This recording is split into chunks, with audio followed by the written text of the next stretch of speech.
terima kasih. Assalamualaikum warahmatullahi wabarakatuh. Sahabat-sahabat Partai Umat dimanapun berada, ya. Selamat sore. Kita dari Partai Umat caleg DPR RI Dapil 11, ya, Kabupaten Tasikmalaya, Kota Tasikmalaya dan Garut, ya. Insya Allah kita menjadi calon DPR dengan nomor urut 2, ya. Nanti mungkin buat saudara-saudara semua, sahabat semua, teman-teman di seluruh Dapil 11 ataupun seluruh tanah air yang memang betul mengenal kami, ya, pernah bekerja sama dengan kami, ya, dari pihak pengembang, kemudian dari perbankan juga, ya, kemudian dari para guru, ya, kepala sekolah, ya, pemerintah daerah kabupaten, ya, dan para kepala balai, ya, balai-balai PU, ya, yang ada di manapun berada. Mohon doa restunya, mudah-mudahan kita bisa lancar, ya, dalam melaksanakan pemilihan caleg DPR RI di bulan Februari nanti, ya. Nah, ini kalau boleh tahu Pak, kenapa alasannya apa mencalonkan diri gitu Pak untuk menjadi di DPR RI itu? Yang pertama memang kita setelah pensiun ini tahun 2020, ya, sebetulnya tidak ada niatan untuk mencalonkan DPR RI pertamanya. Jadi kita 2020 pensiun dari Kementerian PUPR, terakhir Direktur LPDPP, ya. LPDPP itu suatu BLU, ya, yang di bawah Kementerian PUPR dan Kementerian Keuangan. Nah, kami Direktur Layanan di situ, itu jabatan terakhir, ya. Kemudian sebelum jabatan itu kita juga di Inspektorat Kementerian PUPR, kemudian juga di Direktorat Perumahan, ya.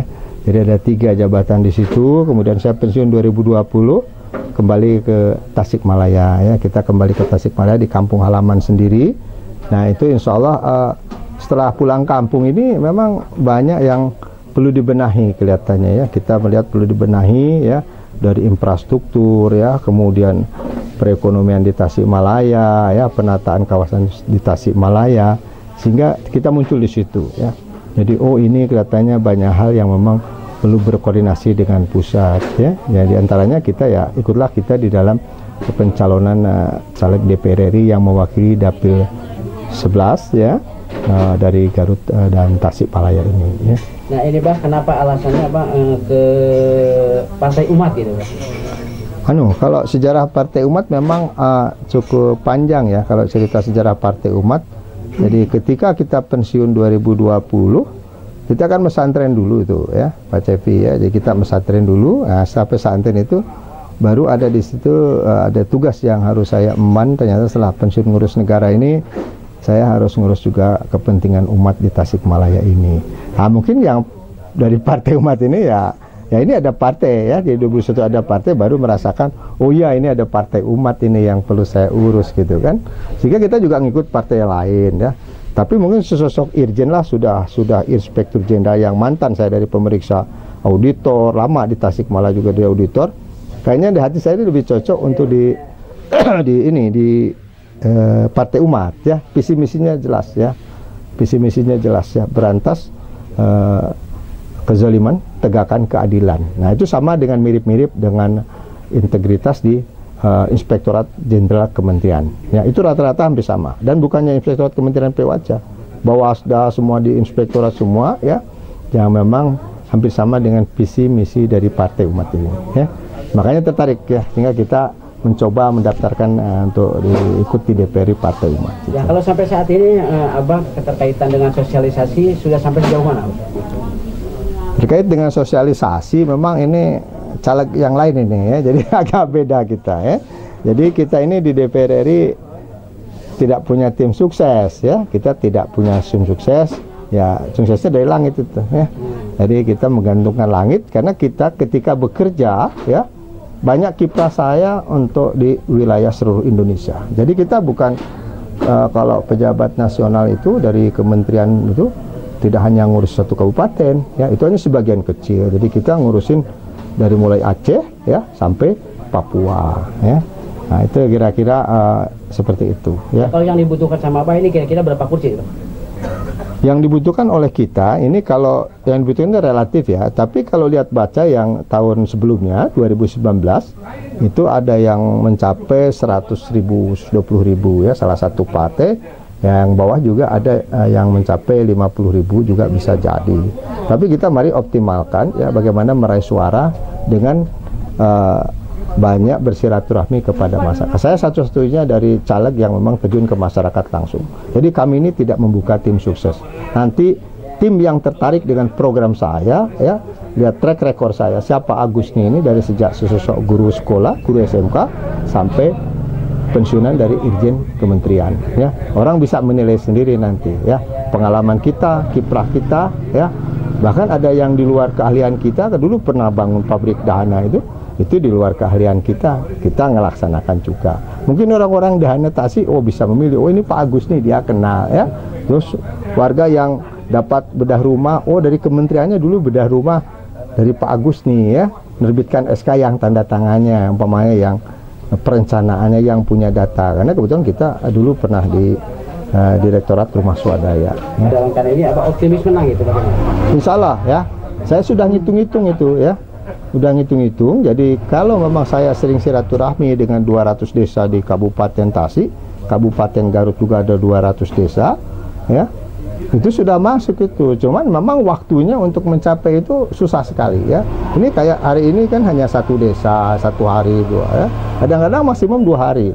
Tapi pernah di Garut itu ya, di Pamengpeuk sana itu 4 desa 1 hari. Tapi memang start dari pagi sampai malam itu ya. Baru kita ketemu 4 dan kita nyampaikan lah ya apa yang sudah saya bangun di masyarakat, kedepannya seperti apa. Nah ini yang kita pentingkan itu kira-kira semacam itu. Nah ketika menang mungkin ada program apa yang akan dilaksanakan lah kira-kira? Ini sekarang aja kita ini belum terpilih. Sebelum nyalek juga saya jalan kalau untuk program pembangunan ya. Salah satu contoh ya. Nah, ketika saya di pesantren itu kan di Raja Polah ya. Nah, itu kalau melihat jembatan memang itu oh ini banjir ya. Kalau begitu banjir kan ada jembatan yang kredit ada masalah. Nah, kita kemas itu. Kita kemas dan kita sampaikan kepada kementerian ya.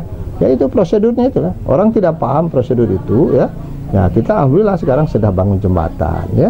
Sebelum jembatan 2021 kita tahu ini bahwa kawasan padat begini ya. Masyarakat lalu lintas kendaraan banyak kecelakaan. Oh kita bangun trotoar, minta juga ya ke pemerintahan yang terkait. Oh kita bangun trotoarnya, mohon bantuan. Itu ada mekanisme tersendiri yang tidak orang mungkin tidak paham itu. Ya. Jadi kita bangun tetap itu ya. Termasuk ada di mana bukan kita sih Pangandaran ya. Ada bangun kantor Kodim Pangandaran. Nah kita juga suan ke teman-teman. Bantu itu kantor Kodim ya.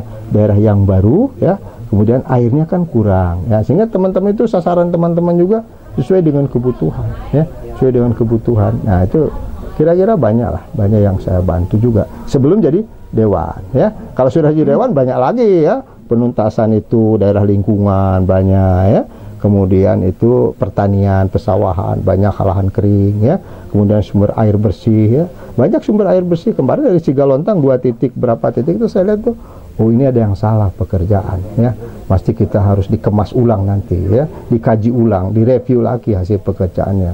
Nah itulah banyak PR banyak sekali ya, dari rumah, air bersih ya, kemudian jalan lingkungan segala macam. Nah itu kalau dikemasnya bagus ya, nah insya Allah nanti kita kerjasama. Kalau kita di DPR RI ya, nanti kerjasama dengan Pemda juga, tapi tetap ya pemerintah daerah.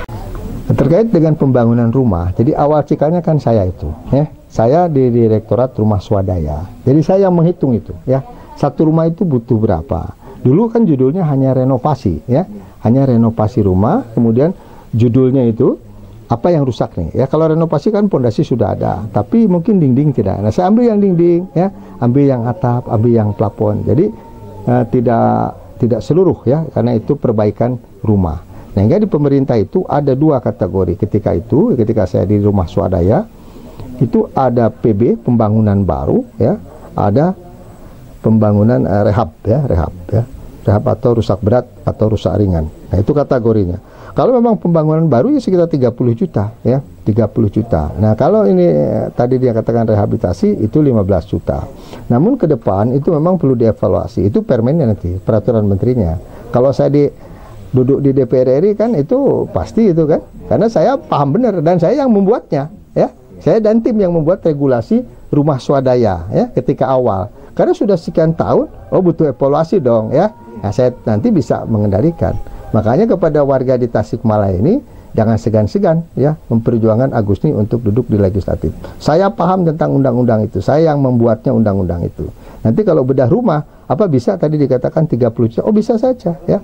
Kalau memang hasil evaluasinya nanti rumah yang harus dibangun itu layak huni betul adalah mungkin sekitar sekian dan sekian ya. Kemudian dengan kategori yang boleh lebih ya itu bisa lebih 50 mungkin tambahan ya. Nanti tentu bertahap pemerintah sesuai dengan anggaran bertahap ya. Termasuk jumlah.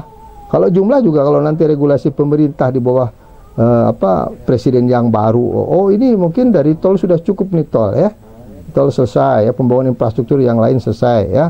IKN juga sedang dibangun. Nah, ini masyarakat tetap harus dibangun karena pertumbuhan penduduk itu terus bertambah ya.